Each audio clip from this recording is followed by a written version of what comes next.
This is All Access MMA. Feels like a little deja vu talking about this fight with Merab Dvalishvili. It's Cody Stamann joining me here on the program. He's going to be taking on Merab at UFC Fight Night on May 1st. Cody, how's it going, man? Really good. It's good to hear. Have a killer day. Yes, well, thanks for having me part of your day. I sort of joked about it off the top there. It seems like this fight has been scheduled, I don't know how many times. It's finally come to fruition. Looks like it's going to happen on May 1st. Any hesitance isn't a word, but was there any hesitation, I should say, on taking this fight just because it seemed like it was kind of cursed with it getting booked prior? Yeah, absolutely. Honestly, I didn't want to sign it for the third time, and for that reason, because it's like, I've been training for the same guy for so long. I was like, I need some variety, and I did get a little bit when Merab got COVID. I was supposed to fight Andre Ewell, then he gets COVID, and I'm supposed to fight another guy. Just a crazy whirlwind. So, I'm gonna look for something else. But then Merab starts showing up at the gym, starts training with all the guys that I train with, and my coaches and training partners are all like, Cody, you really probably should take this fight. And I'm like, why? And they're like, because we like your odds in it. And I'm like, okay, I'll do it. And that's really what ended up convincing me to take this the third time. So here we are.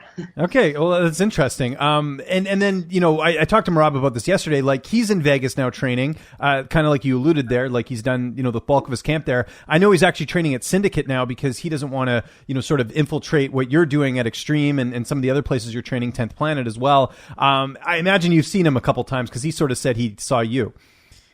Oh, yeah, I see him. I mean, I've seen him. So he showed up one day. I was, like, geared up, ready to spar. He shows up. And I'm like, is someone going to say something like, listen, Merab and I have no personal issues. He's not a guy that you can have like a personal vendetta against. He's just super nice guy, humble. I mean, I barely understand what he says when he talks to me, but I'm like, this is just weird, like if I was in Michigan and my opponent showed up, like there'd be 4 guys like escorting him out, like upside down. Mm-hmm. And so it was weird, but Extreme Couture is kind of one of those places where everybody, it's like this big collaboration of different guys, and everyone's in their own little clique. You know what I mean? Like, it's a big team, but really it's just it's a handful of individuals that work together. You know what I mean? That all come to kind of get the bodies.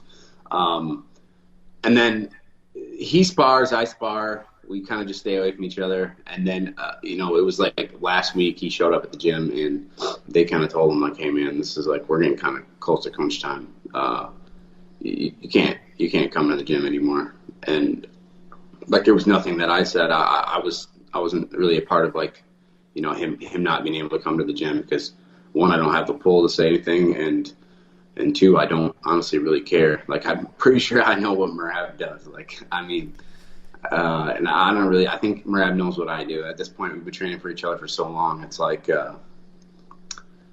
we have a pretty good understanding of what each other's game looks like. Yeah, the game plan's not like you've been preparing for him so much that like, there's not much, in terms of like mental notes on what you're going to expect in the fight because you've done so much research and trying to prepare for him. On that note, though, are you not kind of glad to fight him so you can get all this over with? Because it doesn't look like he's going back to New York anytime soon with everything that's going on with the pandemic. And now Aljo's out, so he sort of needs that extra stuff there as well, right? He's getting surgery. So, is that part of it? Because we had this happen already, right? Anthony Burchak had to fight Gustavo Lopez, right? Someone I know you know.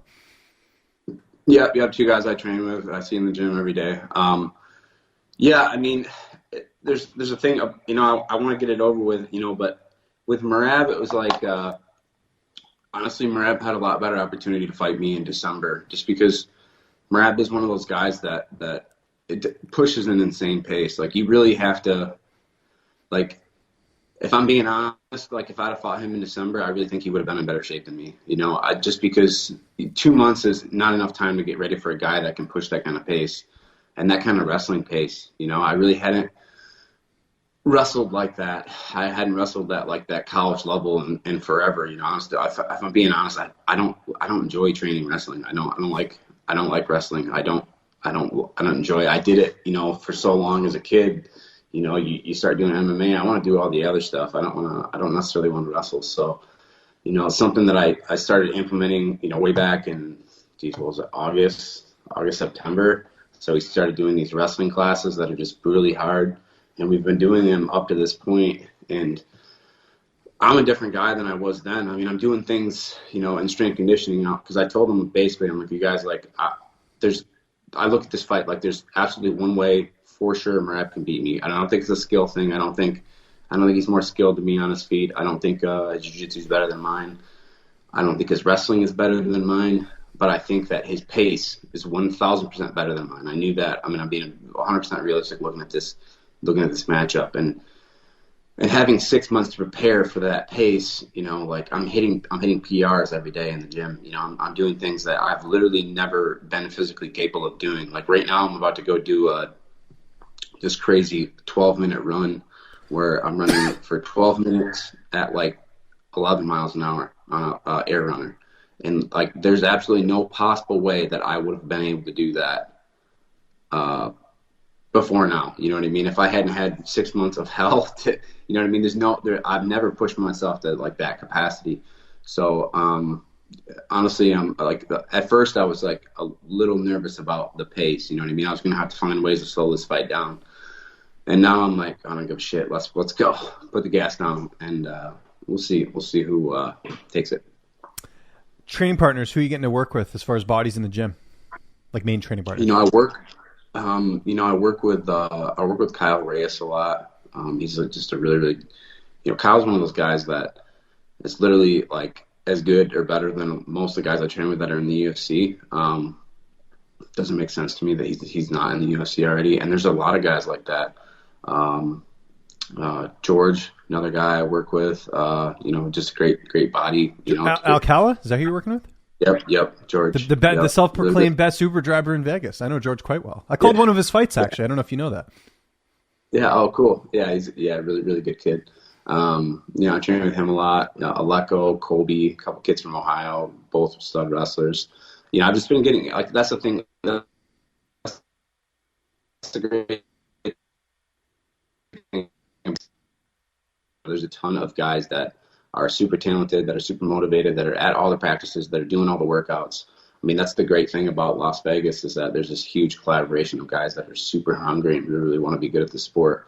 And, you know, when you have a group of guys that are, you know, are showing up to 10 practices a week together, I mean, it levels up everybody. You don't even have a choice. You know, you're either going to get absolutely dusted or you're going to get better. Who's going to be in your corner for this fight? I don't have Eddie. I'm going to have my brother, and then I'll have Casey Halstead. I mean, you know, I was going to switch things up, but it's so easy. You know, Eddie and Casey are both here. My brother's going to fly out next week, so you know, he's here for moral support. Actually, he's a pretty good wrestler himself, but yeah, he'll be here. I like having him because he's so nervous that it makes me like less nervous. Like I'm the whole time, like before the fight, I'm literally calming him down. Like, it's okay, dude. I know what I'm doing. Like, relax. How's this fight playing out on May 1st? Listen, I think I'm an underdog. I can't really figure out why.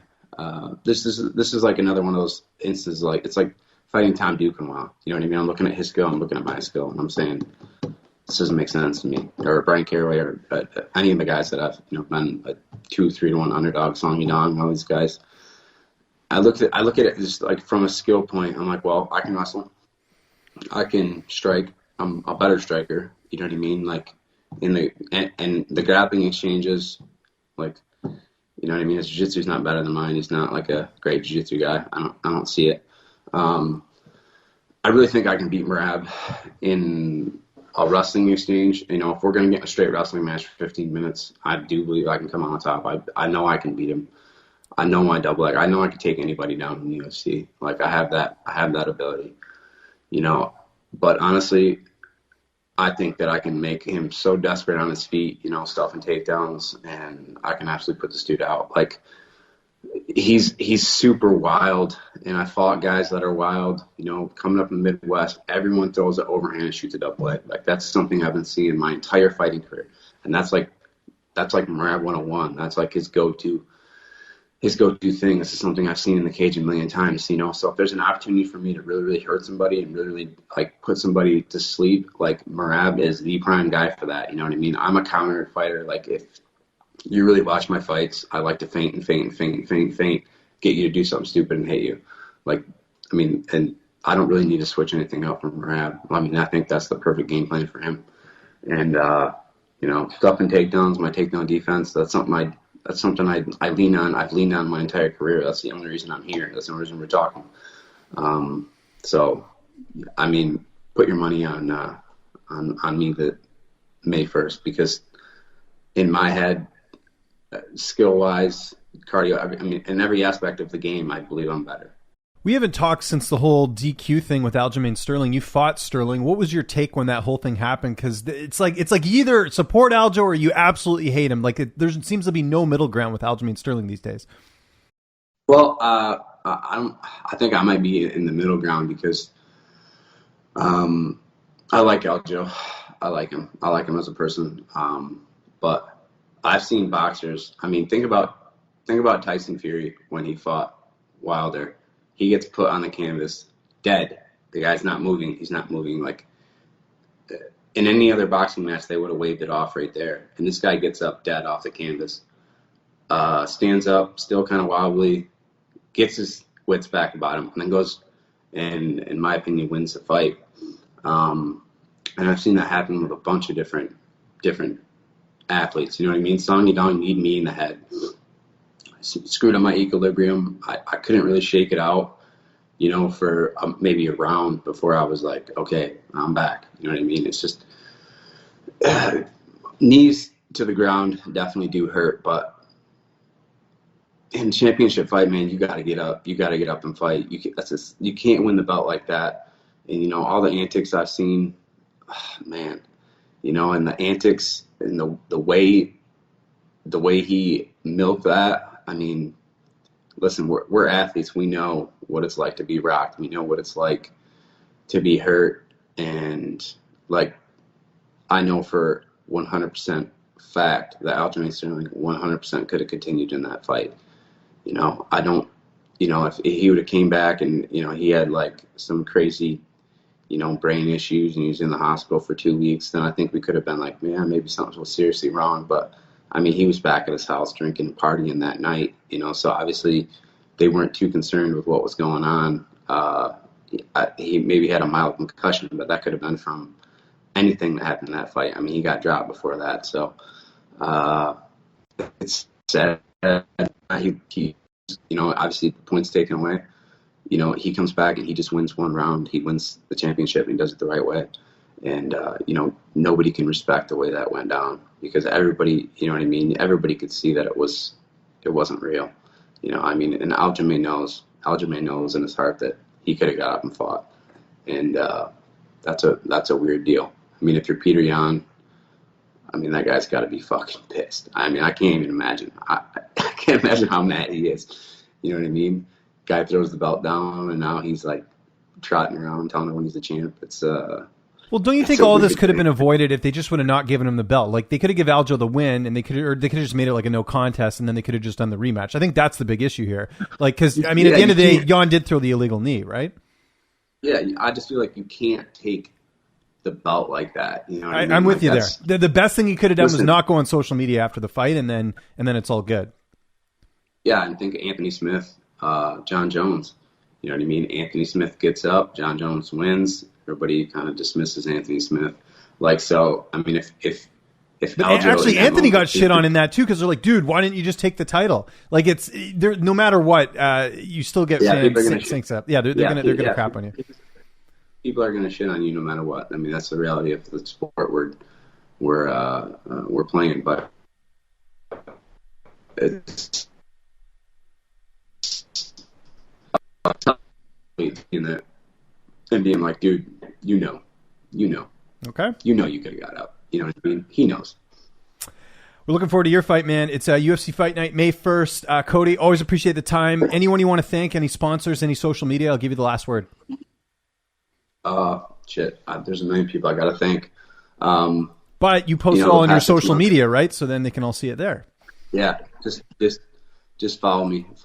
I mean, I don't post too much training stuff. It's more just my life because if I just posted every time I was in the gym, it'd get pretty redundant because, I mean, all I do is train. So, Yeah, I appreciate the time, man, and I look forward to kicking the shit out of Merab here in a couple weeks.